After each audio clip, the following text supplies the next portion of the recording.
The Wheel and the Butterfly, written by Justice3442 and read by Justice and 3442.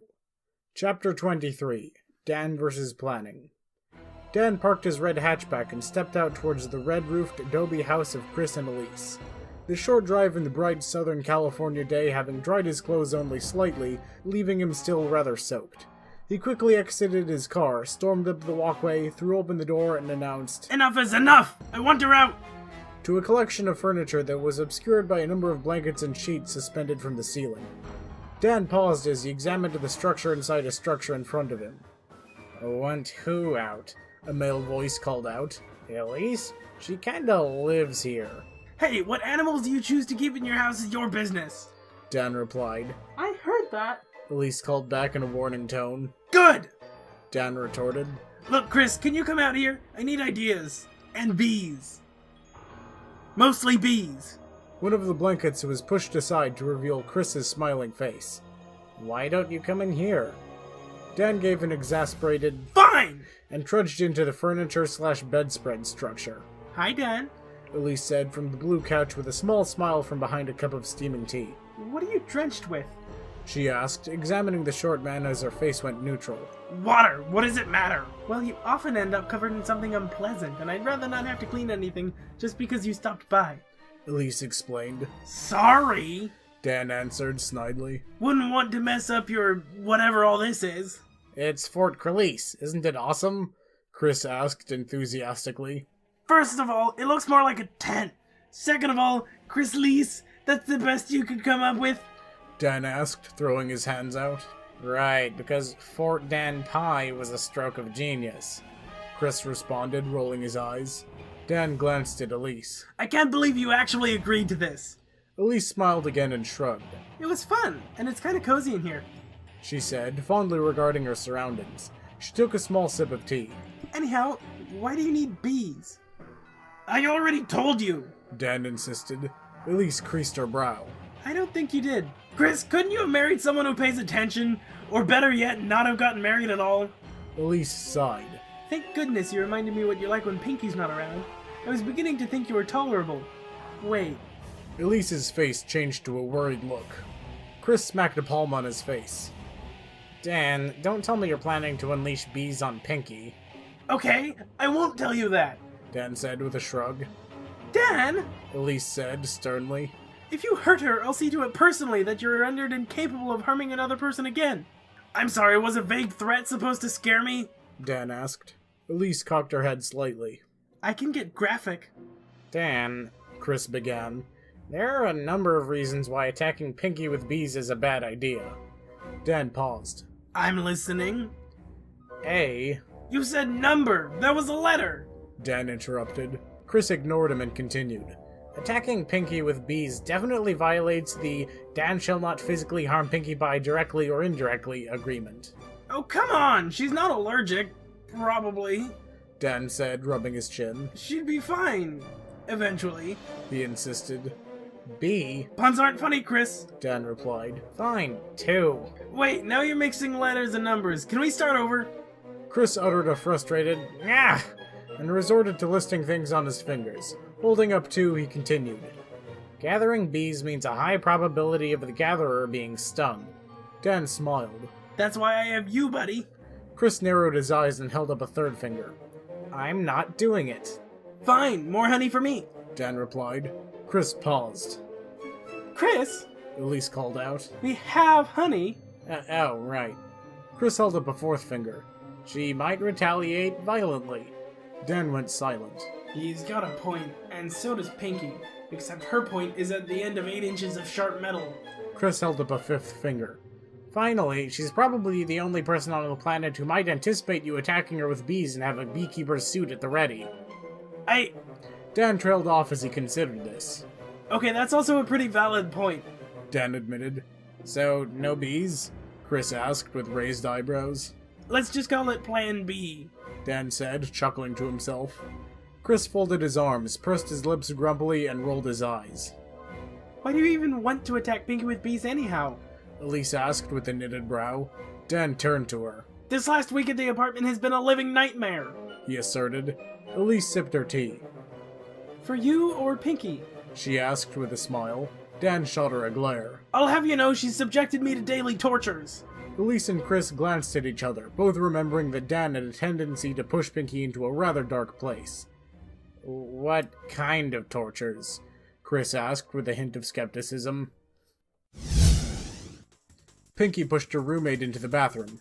You're having a shower, and that's final! She shrieked as she closed the door behind Dan. I already told you I smell fine! Dan shouted through the hollow core door. I already told you that you smell like plot, Pinky shot back. What? Dan replied. You heard me, Pinky decreed. Well, that's true, but that doesn't mean I understood you. Start cleaning yourself or I'm going in there to do it for you, Pinky threatened. You wouldn't. Try me, Pinky purred, a mischievous grin spreading across her face. The sound of running water was heard from the bathroom, followed quickly by labored moans. Dan, have you even stepped into the shower yet? I'm getting to it! Dan wailed and whimpered as Pinky stood behind him, running a toothbrush over his teeth. You know, Pinky began, we'd be done already if you just sat still, and this would go a lot quicker if you just did it yourself. Dan swatted the offending brush out of his mouth. Aha! So that's your game! You're trying to condition me into performing this torturous act on myself! Dan said, accusingly. Well, I won't be your dog anymore, Pavlov! Dan made a quick dive for the bathroom door as Pinky casually reached out and snagged the collar on his shirt, pulling him back into position between her and the sink for the umpteenth time. Dan stared irritably at her reflection in the mirror in front of him. Now say ah, Pinky said, holding the brush in front of Dan's face.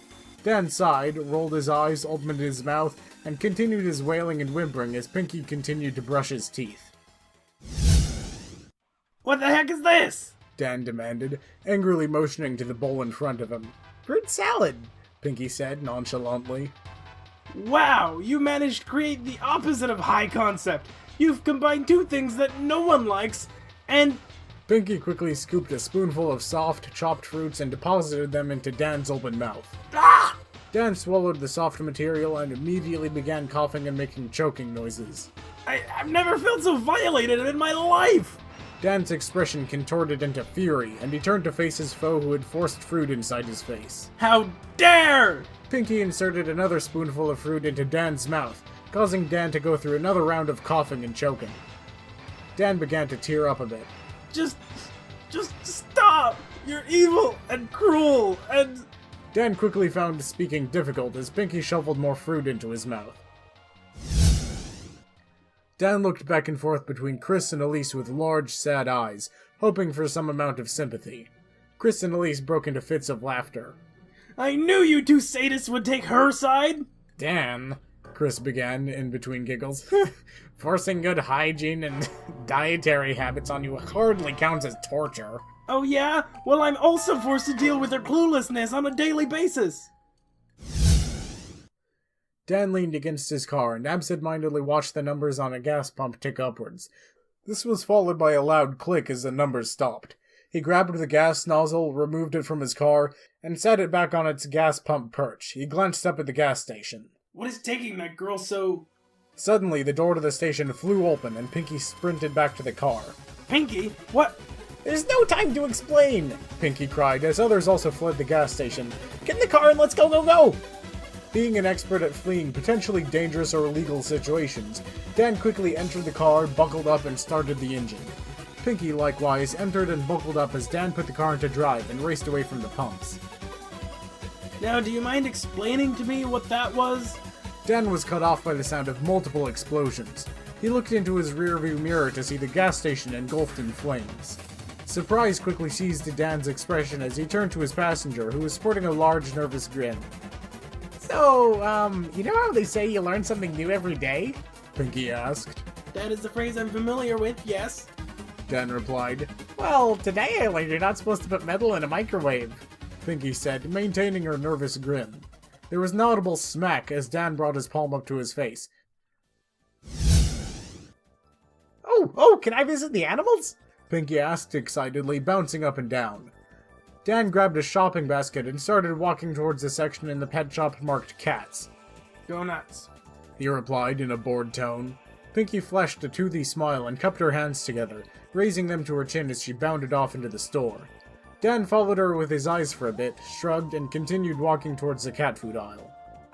Pinky approached a glass terrarium full of white mice. She glanced to her right, then left, leaned down close to the case, and putting up a hand to help muffle the sound, and said, "Blink twice if you're being held against your will." One of the white mice looked up and blinked in rapid succession.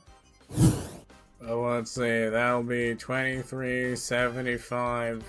The store clerk read out, placing the last can of cat food into a sturdy-looking plastic bag. Dan took out his wallet and counted the bills inside.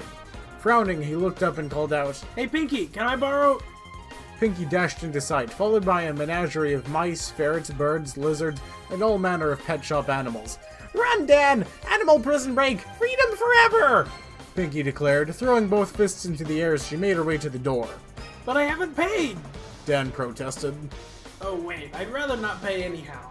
"No, Dan! Don't support the totalitarian regime! We must strike against the oppressive animal aristocracy! Yes!" Pinky announced as she held open the door for the myriad recently freed animals. The shocked store clerk had no time to react as Dan reached for the bag full of canned cat food and clubbed the unsuspecting shop worker with a heavy bag of metal-encased meat products across the head. Pinky continued to hold open the door as Dan ran past with his bag of cat food cans. "Viva la revolution!" she shouted into the store, slamming the door behind her. Pinky stood in front of a large rectangular object as tears began to form in her eyes. Her sad face reflected back at her as she looked past the glass at various chips, candy bars, and other snack items arranged in neat rows. Dan took note of his roommate's troubled expression. Dan gave her an exasperated, "What is it now?" Pinky pointed at the object in front of her and sobbed out, "I don't know what this is!" Dan blinked a few times. "It's a vending machine." He reached into his pockets. "Here, I think I have—" Pinky snapped her fingers. "I got it! Metal piñata!" She was gone in a pink flash, and back just as quickly with her pink crowbar, wearing a blindfold. For one brief, shining second, Dan's world was replaced with the sound of a shattering glass, a pink crowbar, and the beautiful pink angel wielding it. Dan stood motionless as his mouth hung ajar. His eyes were distant and glazed. His open mouth combined with his stare made it seem as if he was in a catatonic yet mildly euphoric state. Dan?"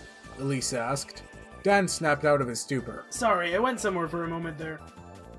Chris's eyes widened slightly. "So that's why there were so many candy bars, packages of chips, and trail mix at the last Pinky party," he said with an index finger pointed upwards in an aha fashion. Elise regarded Dan with a raised eyebrow. "Really? Pinky vandalized a vending machine without figuring out what it was first?" "In her defense," Dan began. "I did give her a 5-hour energy shot." Chris and Elise exchanged shocked expressions. "Dan, why would you think to give her one of those?" Elise demanded. Dan shrugged. "I had a vendetta against Van Nuys Airport. I didn't think I'd get away with bringing explosives. I figured hyping up Pinky on chemicals was the next best thing." Chris paused. "So that's why they had to shut down the airport for a few days," he said with an index finger pointed upwards in an aha fashion. Elise knitted her brow. "Dan, can I see your list?" Dan pulled out a slightly soggy notepad and handed it to Elise. Chris sat down next to his wife as she flipped open a few pages. As usual, the notepad was full of random names, things, and esoteric concepts. What was unusual was most were crossed out, some crossed out with pink glitter pen complete with hearts, balloons, and a cheerful-looking pony with curly hair doodled in the margins. Elise and Chris exchanged another worried glance as Elise slowly handed the list back to Dan. "Do you have any examples of things Pinky has done that aren't just things you would have done if you thought of them first?" Elise asked from behind her teacup. Dan went silent as he thought about this. "Not as such, no," he admitted. "What's your point?" Elise shrugged. "I think living with Pinky is really good for you, if really bad for everyone else." Elise said, glancing to the side for a second. But, Dan whined. I used to make giant feasts of meat without having to listen to crying, and sit around in my boxers all day, and even blast music as loud as I want." "Gee, Dan," Elise responded. "I'm surprised you just don't pick up your bad habits again and dry Pinky out." Dan's jaw dropped. "That's a great idea. Thanks, Elise."